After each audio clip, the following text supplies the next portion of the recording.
Assalamualaikum warahmatullahi wabarakatuh. Pada pertemuan hari ini kita akan membahas tentang materi K3, yaitu investigasi dan analisis kecelakaan kerja. Apabila ada suatu kecelakaan pada suatu kerja, ya, misalkan kalian praktikum di laboratorium, maka harus dilakukan investigasi kecelakaan. Nah, investigasi yang efektif itu, ya, apabila pada investigasi itu kalian bisa menjelaskan apa yang sebenarnya terjadi, tidak tipu-tipu, tidak ada yang dipalsu atau bohongi gitu. Kemudian dapat menentukan sebab-sebab atau penyebab sebenarnya. Kemudian bisa menentukan resiko yang terjadi itu apa ketika kecelakaan, ya. Kemudian dapat mengembangkan pengawasan lebih setelah kecelakaan itu. Kemudian menentukan kecenderungan dan peran serta dari para saksi yang ada di sana. Ingat, yang perlu diingat di sini ya, digaris bawahi, kalau investigasi suatu kecelakaan itu untuk menentukan penyebab dari kecelakaan tersebut saja, ya, bukan cari siapa yang salah, terus bagaimana cara menghukumnya, ya. Kita hanya mencari ketika investigasi itu penyebabnya apa, supaya nanti itu nggak terulang lagi, seperti itu. Jadi nggak perlu takut kalau ada kecelakaan, ya, nggak perlu bohong-bohong. Misalnya lagi mecahin peralatan gelas, ya, enggak Bu, ini jatuh sendiri gitu kan, membuat kesaksian palsu. Jadi kalau bisa dibuat yang sebenar-benarnya. Nanti kalau sudah ketahuan kenapa kok ini ada peralatan gelas yang pecah, nanti kita investigasi. Nah, kita kemudian perbaiki apa yang salah. Oh, tempatnya ternyata emang licin. Oh, emang tempatnya sih nggak aman, ya, kesenggol-senggol, gampang kesenggol gitu. Jadi bicarakan yang sejujurnya ketika kalian mengalami suatu kecelakaan saat praktikum. Nah, kecelakaan mana yang harus diinvestigasi atau dilaporkan? Ya, semua kecelakaan di sini garis bawahi, semua kecelakaan, tidak peduli kecil kemungkinan yang terlihat atau nggak tahu, cuma terpercik aja. Nah, kalian harus tetap melaporkan meskipun terkena tetesan dari suatu larutan kimia, ya, tetap harus dilaporkan supaya para dosen atau pengawas bisa memperbaiki atau membetulkan apa sih yang salah di situ, gitu kan. Keparahan kecelakaan akan menentukan investigasi yang diperlukan, gitu. Meskipun kecil harus tetap dilaporkan. Nah, kemudian why? Mengapa kecelakaan perlu diinvestigasi atau dilaporkan? Di situ yang pertama, untuk mencegah terjadinya kecelakaan yang serupa, ya. Ya, kalau ada kecelakaan mecahin gelas, ya nantinya jangan sampai ada yang mecahin lagi, kayak gitu. Kemudian untuk menentukan penyebab terjadinya kecelakaan itu, kira-kira apa penyebabnya yang terjadi. Misalnya tadi kecelakaan terpercik larutan. Nah, di situ kenapa kok bisa terpercik? Oh, di sini karena terlalu ramai mahasiswanya, ya, tidak melakukan praktikum sesuai prosedur, tidak memakai APD dengan benar, gitu kan? Sehingga bisa kita lihat di situ penyebabnya sebenarnya apa. Nah, kemudian menyediakan informasi kejadian tersebut untuk keperluan analisis. Jadi bisa untuk dianalisa, oh, kenapa ini kecelakaan ini kenapa bisa terjadi seperti itu. Kemudian setelah itu ada how, bagaimana proses investigasi dilakukan, ya. Setelah terjadi kecelakaan, prosesnya seperti yang pertama, satu, harus lapor ke pengawas, ya, tanggapi cepat secara positif. Harus lapor ke pengawas, kemudian pengawas bisa cari informasi yang ada di TKP bagaimana, kemudian menganalisa semua penyebabnya, kemudian melaporkan lewat formulir ya, ada formulir kecelakaan. Kemudian kembangkan dan tuangkan saran-saran. Jadi apa ini yang salah apa di sini gitu. Kemudian lanjutkan proses selanjutnya. Kemudian di sini investigasi kecelakaan perlu melibatkan pengawas atau dosen kalau dalam praktikum ya. Karena pengawas mengetahui orang-orang yang ada dan proses kerjanya seperti apa. Nah, ya. Tahu semua mahasiswanya ini bagaimana bisa apa enggak prosesnya, praktikumnya bagaimana gitu kan. Pengawas yang tahu. Kemudian di sini perolehan informasinya apa nanti setelah diinvestigasi. Sini pertama kali pengawas ya atau manajemen K3 akan mendapatkan gambaran global secara umum. Kemudian wawancara para saksi. Misalnya di sini kemarin ada blender yang meledak itu ya, sehingga terkena tangan praktikan dan perlu dijahit sampai ke rumah sakit. Nah, coba kita investigasi ini. Dapatkan gambaran global. Setelah sampai tes, oh ternyata blendernya pecah, terbuai, terurai banyak, pecah di mana-mana. Kemudian setelah itu kalian tanyakan wawancara pada para saksi. Di situ yang satu kelompok yang ada di TKP siapa? Kita tanyakan gitu ya. Ini kenapa tadi awalnya bagaimana kok bisa seperti ini gitu kan? Setelah itu ada peragaan ulang juga. Coba dari awal tadi gimana sih ini nyalakannya, blendernya kok bisa sampai seperti ini, motong bahannya seperti apa. Nah, kemudian di sketsa, kemudian dipetakan kira-kira yang terjadi apa saja, ditulis ya. Kemudian diperiksa alat-alatnya, peralatan tadi diperiksa. Oh, blendernya ternyata emang sudah rusak. Kemudian listriknya emang mati hidup gitu ya. Kemudian foto dan gambar juga harus dilakukan.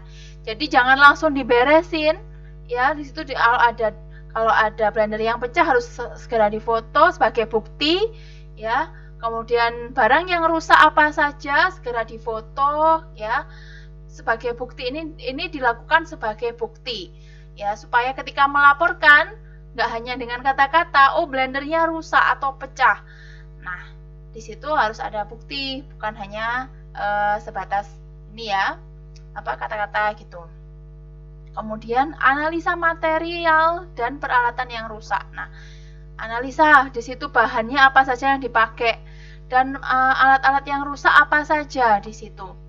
Itu dianalisa kenapa ya. Nah, kemarin itu setelah diinvestigasi didapatkan bahwa praktikan itu memotong sampel atau buah itu terlalu besar sehingga blender tidak bekerja pada semestinya ya, berarti tidak sesuai SOP praktikan ini melakukan pekerjaannya sehingga mengakibatkan peralatan blender tadi itu pecah atau meledak seperti itu. Jadi setelah investigasi baru ketahuan semuanya. Itulah pentingnya investigasi dari kecelakaan. Nah, cara investigasinya bagaimana? Ini pakai metode the ALCE Loss Causation Model. Dari mana? Di sini dibentuk diagram dengan judul diagram yang pertama lemahnya kontrol, sebab dasar, penyebab langsung, insiden dan kerugian. Nah, diisinya ini dari otomatis dari yang kerugian. Nah, kerugian ini secara kasat mata ketika lihat kecelakaan pasti sudah tahu kan? Kecelakaan kerugiannya apa? Kerugian ini apa? Kecelakaan atau kerusakan yang tidak diharapkan. Misalnya kerugiannya blender rusak, misalnya gitu. Kemudian jalan ke arah kiri. Insiden di sini artinya adalah kejadian atau kontak dengan energi atau bahan zat. Misalnya terkena pecahan blender seperti itu. Kemudian setelah insiden langsung ke penyebab langsung, ya. Penyebab langsung, apa definisi penyebab langsung? Yaitu perbuatan tak aman dan kondisi tak aman. Gitu. Kemudian setelah penyebab langsungnya diketahui, tadi misalnya tidak sesuai prosedur kerjanya, gitu ya. Kemudian sebab dasar, yaitu faktor perorangan, faktor kerja. Nah, kelalaian berarti kan tidak sesuai dengan SOP itu tadi kan, ya, sembrono, ya. Setelah itu baru mengisi lemahnya kontrol. Lemahnya kontrol ini bisa jadi program yang nggak sesuai, modul yang nggak sesuai, kemudian standar nggak sesuai, kemudian kepatuhan pelaksanaan. Jadi kontrol dari labnya itu nggak bagus gitu, modulnya nggak sesuai atau instruksinya nggak jelas gitu ya, isinya di lemahnya kontrol ini. Oke, ini ya cara mengisinya. Langsung dari ke kerugian dulu. Kerugian ditulis, kerugiannya apa? Bisa manusia misalnya terkena serpian itu ya, luka berdarah dijahit itu, kemudian masuk rumah sakit misalnya. Kemudian peralatan material lingkungan, itu seperti blender yang rusak, lingkungan jadi apa? Lingkungan jadi apa? Tidak kondusif, praktikum jadi tidak kondusif lingkungannya, seperti itu contohnya. Kemudian setelah mengisi kerugian, diisi insiden. Insiden tadi kan kontak langsungnya ya. Di situ misalnya kalau struck against, misalnya menabrak atau membentur benda diam atau bergerak.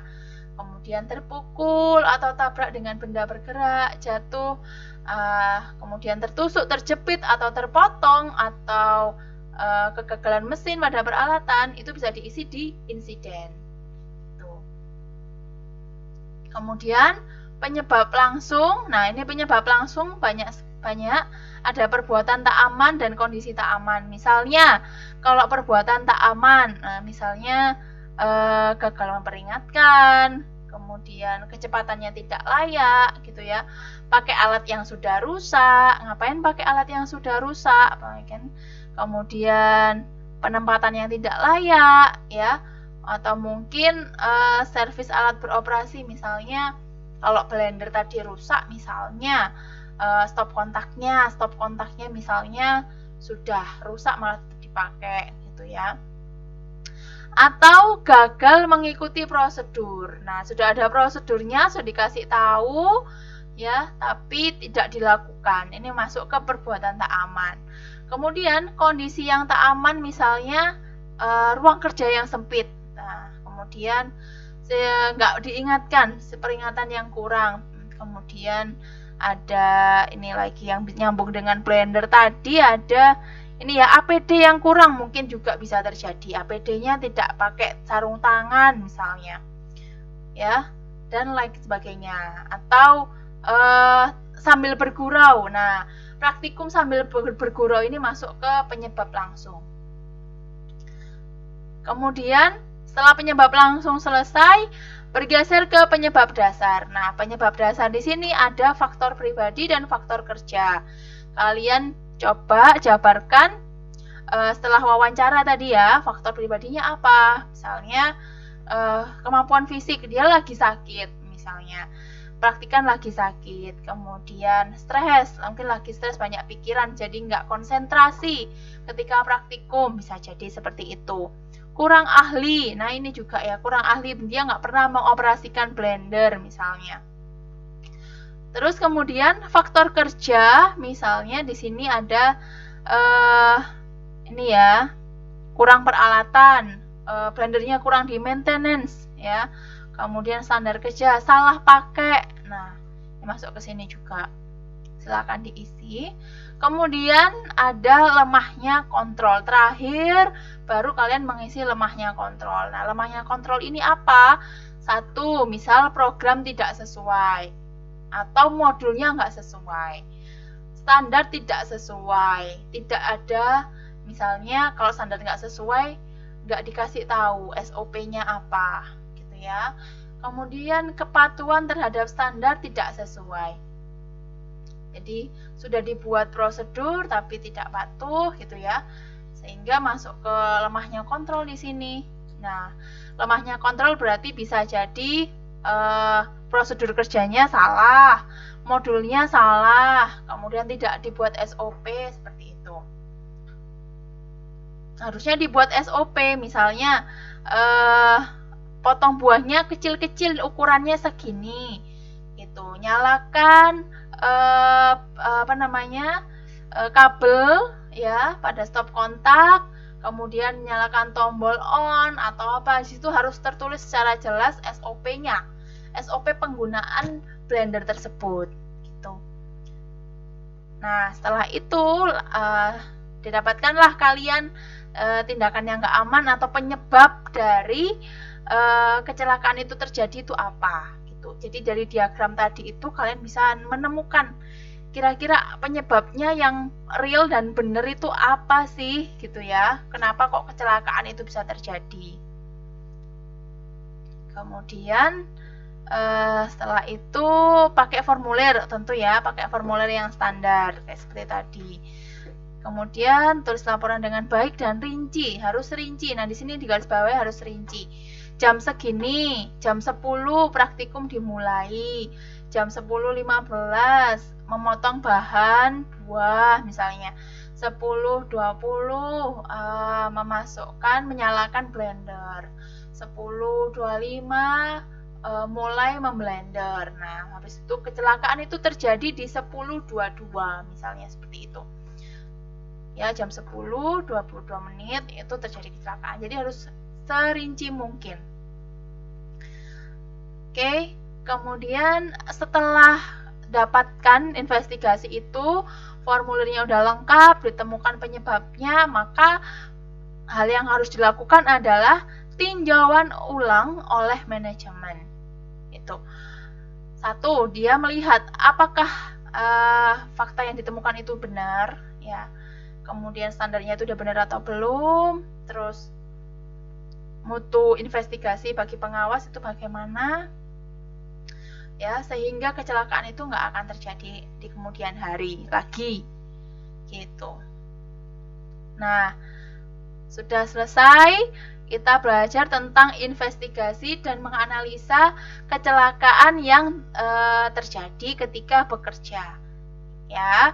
Nah, sekarang coba kalian mencari, menginvestigasi, pura-puranya ada 10 kecelakaan yang kira-kira terjadi di laboratorium. Di laboratorium mana saja, bisa kimia organik, termo, kimia dasar, dan lain sebagainya. Ketika kalian praktikum, gitu. Ketika kalian praktikum itu kira-kira kecelakaannya apa? Kemudian diisikan di situ, diruntut diagramnya, ya, cara mengisinya dari belakang sampai ketemu lemahnya kontrol. Seperti itu. Nah, ini kalau mau nilainya semakin bagus, harus berbeda dengan satu yang lain. Misalnya terpecik larutan itu kan sudah sangat umum ya. Coba cari yang jarang terjadi supaya nggak sama. Nah, saya sangat tidak menyarankan untuk kalian melihat jawaban teman. Semakin kalian melihat jawaban teman, semakin pemahaman kalian itu akan berkurang, gitu loh. Itu akan sangat percuma, gitu. Jadi usahakan dikerjakan sendiri, kemudian belajar menganalisa sendiri, ya. Ini insidennya ini, investigasi kecelakaan ini sudah benar apa atau belum itu dilihat dari diagram ini, gitu. Oke, selamat mengerjakan. Wassalamualaikum warahmatullahi wabarakatuh.